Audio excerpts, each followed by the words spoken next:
Well, good morning, Bishop Peter. Great to see you again. Thanks, Mark. And thank you for agreeing to another video on questions of faith. Thank you. Today, I thought we could talk about taking God off mute. What I mean by that, of course, is that many Christians I meet are more tentative in owning their faith publicly than they were, say, 10 or 20 years ago. And I wondered if you could make any comment about how can we kind of encourage Christians to be more natural about sharing their faith with others today? Well, I'm a tentative person myself, so maybe I can be helpful in my own experience. I think one thing that strikes me is just to talk about what you do as a person through the week. Because, for example, if someone says on a Monday morning, what do you do at the weekend? It can be tempting to say, oh, well, I did a bit of this, watched a bit of TV, and not really say, I went to church yesterday morning.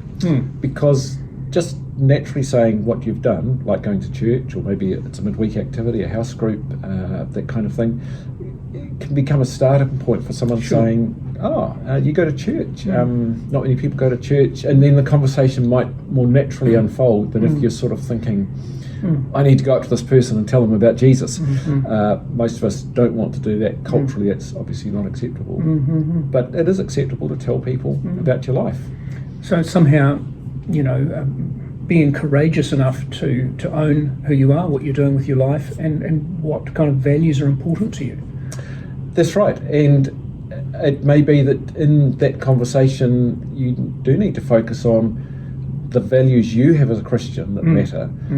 Because I think one of the problems in today's world, of course, is that every time Christians or Christianity, the church, makes the headlines, it's nearly always about something that's bad, crazy, stupid, and mostly not the values of everyday Anglican Christians in our diocese.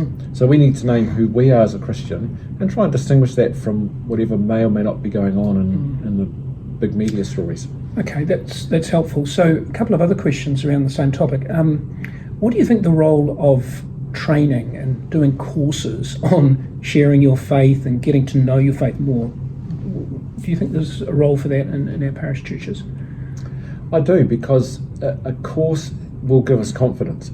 A course will help us to articulate what faith means to us, what our values as Christians are, that kind of thing.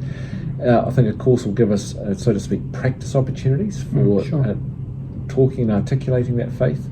And confidence is a huge thing when we go into conversations about such, incredibly important but can be quite personal and challenging matters. The matter of faith and my relationship with God. Absolutely. Because by implication, I'm also challenging the person I'm talking with about their relationship with God. Yeah, there's an implied challenge already before you open your mouth in some ways. Yeah.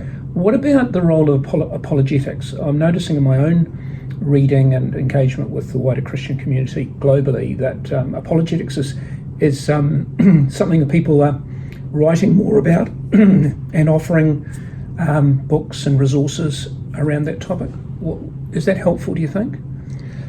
Perhaps we should define what I mean by apologetics first. I'll let you do that. Well, apologetics is, at its simplest, I think, being able to explain our faith, what we believe and why we believe. Yep. The role of that explanation, that apologetic approach, is going to be really important with some people, but probably it's not going to be important with other people. We are a world that seems much more invested in experience and emotion than in reason and evidence. So, some people are going to hear us best when we say, I know God loves me because personally I've experienced God's love in this way. Sure. But there will be some who want to know what is the reason why there's suffering in the world. Did Jesus really exist? Questions like that are the questions that apologetics is our tool for answering them. Sure.